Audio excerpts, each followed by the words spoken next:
वहीं दल बदल कानून की आड़ में सरकारों को अस्थिर करने की कोशिशों से पूरा देश परेशान है, लेकिन राजस्थान विधानसभा के अध्यक्ष सीपी जोशी ने संविधान दिवस पर वो फॉर्मूला दिया जिससे इस पर रोक लग सकती है।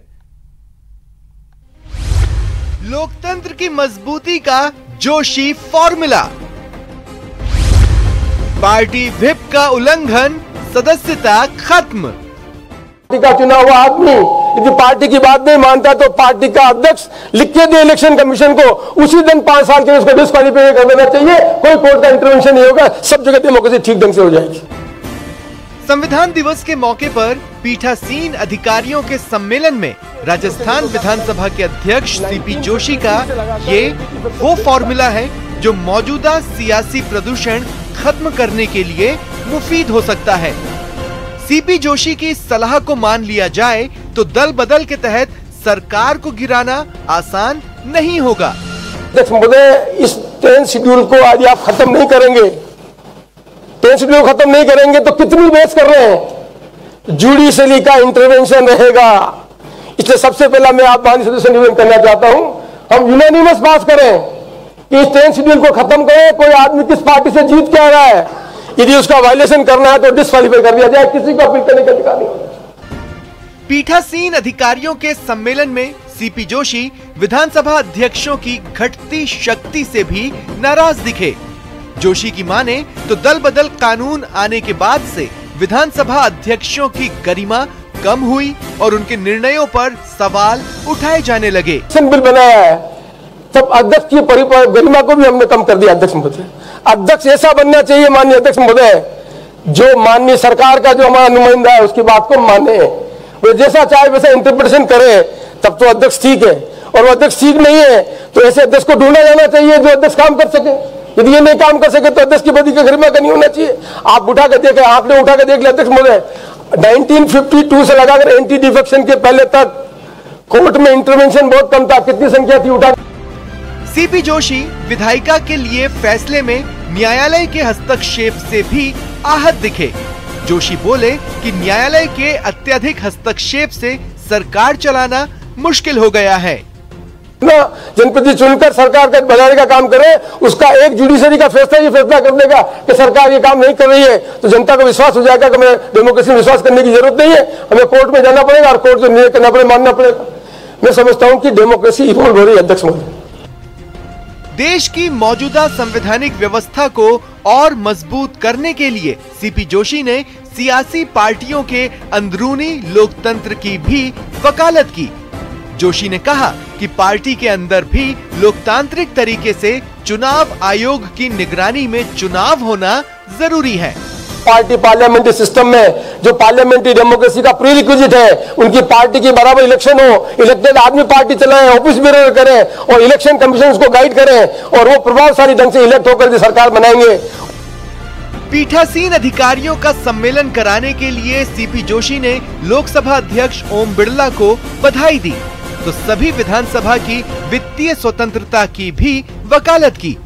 जनता की चुनी सरकार को आजादी देने के लिए सीपी जोशी राज्यपालों के अत्यधिक हस्तक्षेप का भी विरोध करते नजर आए और यही कारण है कि मौजूदा संवैधानिक व्यवस्था को मजबूती देने के जोशी फॉर्मूले की काफी चर्चा हो रही है। गोवर्धन चौधरी, न्यूज़ 18 राजस्थान। और सहयोगी गोवर्धन एक बार फिर मेरे साथ जुड़ रहे हैं। गोवर्धन, अभी से कोइंसिडेंस या संयोग कहें कि जो इश्यूज डॉक्टर सीपी जोशी ने उठाए हैं उनमें से कुछ बातें उनकी कांग्रेस के उठापटक के बीच की टीस से जुड़ती हैं और कुछ बातें मौजूदा कंडीशन से जो नेताओं की के बयान सामने आ रहे हैं कि विधायकों की सुनी जाती है, संगठन की उतनी पूछ नहीं रह गई है, इससे जुड़ रहे हैं सीधे। अब बिल्कुल देखिए, सीपी जोशी ने किसी पार्टी का तो नाम नहीं लिया, लेकिन ये ऐसे वक्त में उनका बयान आया जब पार्टी के भीतर आंतरिक लोकतंत्र को लेकर के कई नेता आवाज उठा रहे हैं कि अध्यक्ष सहित पदाधिकारियों का चुनाव होना चाहिए। सीपी जोशी ने अपनी पार्टी का नाम नहीं लिया, सभी पार्टियों के लिए कह दिया कि सारी पार्टियों में जो आंतरिक लोकतंत्र है उसकी मॉनिटरिंग चुनाव आयोग को करनी चाहिए और निर्वाचित लोग हैं वो पार्टियां संभाले। तो उन्होंने नाम तो नहीं लिया, लेकिन अनजाने में ही सही, लेकिन उन्होंने उस लाइन का समर्थन जरूर कर दिया जो कांग्रेस के भीतर एक धड़ा लंबे समय से, अभी 2-3 महीने से जो आवाजें उठ रही हैं, उन आवाजों को एक अनजाने में समर्थन जरूर दे दिया है। और वो मुहिम छेड़ने वाले लोग ये काउंट जरूर करवा सकते हैं कि आंतरिक लोकतंत्र को लेकर के कई नेता भी बातें कह रहे हैं जो जोशी ने कही है।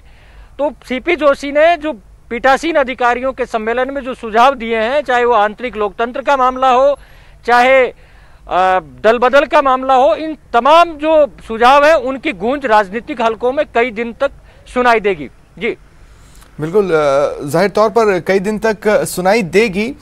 और गोवर्धन, अगर विभिन्न हिस्सों में बात करें तो 4-5 मुख्य तौर पर बातें हैं जो डॉक्टर सीपी जोशी ने रखी हैं। और इंटरेस्टिंगली जिस बात पर मैं आपसे थोड़ी देर पहले बात कर रहा था वो बात थी आंतरिक लोकतंत्र को सुनिश्चित करने की। लेकिन देखिए, कई दल, अगर हम उनसे ये सीधा सवाल पूछेंगे कि भाई आप चुनाव क्यों नहीं कराते, तो वो कहते हैं कि हमारे यहाँ चीज़ें जो होती हैं वो सर्वसम्मति से होती हैं।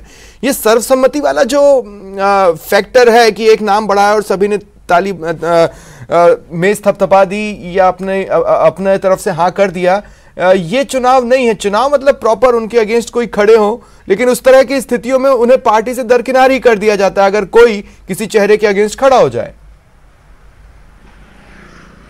बिल्कुल, देखिए, हकीकत पार्टियों के आंतरिक लोकतंत्र की यही बन चुकी है कि आंतरिक जो चुनाव हैं, पार्टियों के जो संगठन चुनाव हैं, वो भी एक तरह से एक फॉर्मेलिटी पूरी की जाती है, एक औपचारिकता बन के रह गई है। यही वजह है कि इन पीठासीन अधिकारियों का सम्मेलन हो या और कोई लोकतांत्रिक तरीके से विचार करने वाले मंच हो, उनमें यह आवाज लंबे समय से उठती आ रही है कि पार्टियों में आंतरिक लोकतंत्र की सख्ती से पालना होनी चाहिए और जो मत भिन्नता है पार्टियों के भीतर की, उस पे भी उसकी टॉलरेंस पावर होना चाहिए, जैसा कि अमेरिका और बाकी देशों में होता है। इंटरनल पार्टियों के जो नेता हैं उनमें खूब मतभेद होते हैं, डिबेट्स होती हैं, लेकिन उस तरह की गांठ नहीं बांधी जाती। हमारे यहाँ का सिस्टम अलग है।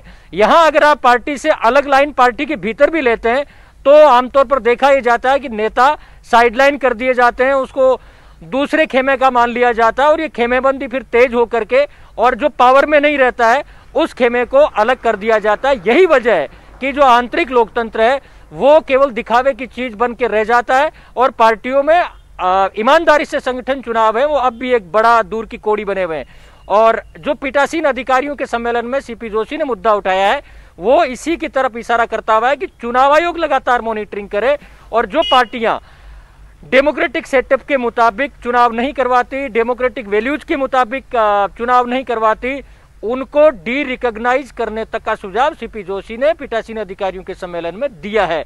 अब देखना होगा इसका असर राजनीतिक तौर से क्या होता है, ये अलग बात है, लेकिन सीपी जोशी ने पीठासीन अधिकारियों के सम्मेलन में ये बात कहकर राजनीतिक हलकों में और उनकी खुद की पार्टी में बहस जरूर छेड़ दी है।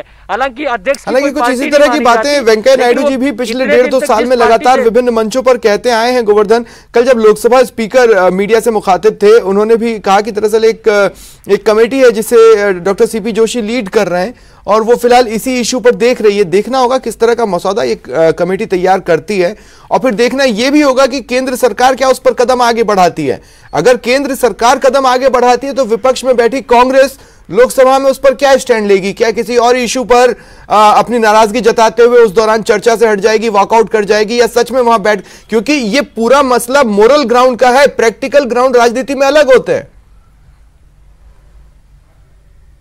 बिल्कुल, देखिए, जो सीपी जोशी की अध्यक्षता में कमेटी बनाई है वो आंतरिक लोकतंत्र को लेकर के नहीं है, वो कमेटी है दल बदल कानून की जो प्रासंगिकता और उसमें सुझाव जो सुधार करने की बात है, उसमें जो कमियां आ गई है उनमें सुझाव देते हुए उनमें सुधार करने के लिए ये कमेटी अपनी ओर से सिफारिशें देंगी। खास करके जो 10वीं अनुसूची खत्म करने की बात कल सीपी जोशी ने कही थी, ये तमाम और जो जुडिशियल इंटरफेरेंस होता है, इसमें कोर्ट का दखल ज्यादा बढ़ रहा है उस कानून की खामियों की वजह से, उन तमाम चीजों को देखते हुए ये कमेटी सुझाव देगी अपने, और उस कमेटी की रिपोर्ट को फिर सरकार के सामने रखा जाएगा। फिर केंद्र तय करेगा कि वो क्या दल बदल कानून में संशोधन करने के लिए अलग से विधेयक ला करके संसद में इसे पारित करवाते या नहीं करवाते।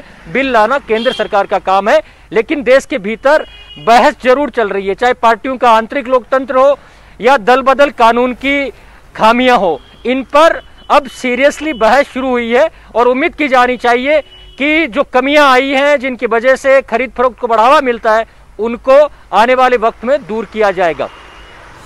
गोवर्धन, एक बात और है, देखिए पार्टियों के अपने रूल्स एंड रेगुलेशंस भी हैं जिन्हें पार्टियां अपना संविधान कहना पसंद करती हैं। इनमें से कुछ बातें तो उनके संविधान में क्लियरली लिखी हुई हैं, बस मसला ये है कि उसे फॉलो नहीं किया जाता।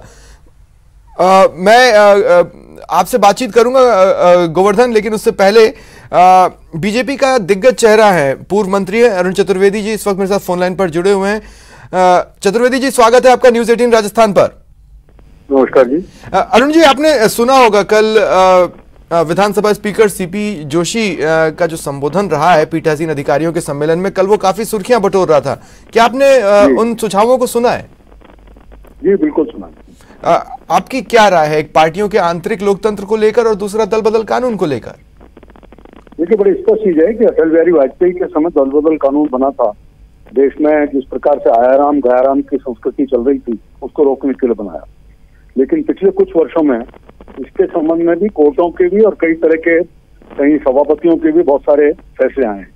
मुझे लगता है तो समग्र दृष्टि से इन सबको ध्यान में रखते हुए इसके ऊपर पूरे विचार की जरूरत है। सब मिलकर उस पर चर्चा करें, इसमें और भी कोई सुधार किया जा सकता है क्या? दल बदल एक गंभीर विषय है, जिस प्रकार की स्थितियां हैं उनमें कहीं पूरा विचार करके और क्या इसमें और अच्छा कड़क चीज कर सकते हैं, इसका प्रावधान होना चाहिए। अच्छा अरुण जी, जैसे आपकी पार्टी की मैं बात करूं, कई जगहों पर ये आरोप लगते हैं कि इसका फायदा आप ले जाते हैं, कई जगह पर कांग्रेस पर, राजस्थान में या बसपा के विधायक जब कांग्रेस में शामिल हो गए तो इस तरह की बातें सामने आई। लेकिन इससे इतर अब जो पार्टियों के भीतर के चुनाव की बात उन्होंने कही है, अब आप ही के प्रदेश अध्यक्ष हैं, पिछले 3 या 4 प्रदेश अध्यक्ष बिना किसी चुनाव के आए हैं, नाम दिया गया और सबने एक्सेप्ट कर लिया गया। वो ये कह रहे हैं कि नहीं, इस पे भी चुनाव की प्रक्रिया हो और चुनाव आयोग इसको मॉनिटर करे। इसे लेकर क्या सोचते हैं आप? देखिए, भारतीय जनता पार्टी देश की अकेली पार्टी है जिसका आंतरिक चुनाव नियमित हो रहा है, और जो पार्टी कॉन्स्टिट्यूशन है चुनाव आयोग को भी उसको सूचना नियमित जाती है। हम पूरी चुनाव की प्रक्रिया करते हैं। चुनाव की प्रक्रिया के बाद अगर कोई व्यक्ति नहीं आ रहा, निर्विरोध चुनाव हो रहा है, कहीं भी आज भी कई जगह विधानसभाओं में, लोकसभाओं में, पार्षदों में, पंचायतों में निर्विरोध चुनाव होता है, उसको ये नहीं कहा जाता कि लोकतांत्रिक प्रक्रिया नहीं अपनाएगी। इसे भारतीय जनता पार्टी पूरी तरह से देश की एकमात्र पार्टी है जो आंतरिक लोकतंत्र पर चल रही है, जिसमें परिवार के आधार पर अध्यक्ष नहीं बनते, बल्कि खुद कार्यकर्ताओं के निर्णय के आधार पर, अपने चुनाव के आधार पर अध्यक्षों का चयन होता है और उसी आधार पर नीचे तक की इकाइयां बनाने का काम होता है। शुक्रिया अरुण जी, मेरे साथ जुड़ने के लिए और अपनी बात रखने के लिए, और साथ ही गोवर्धन आपका भी शुक्रिया।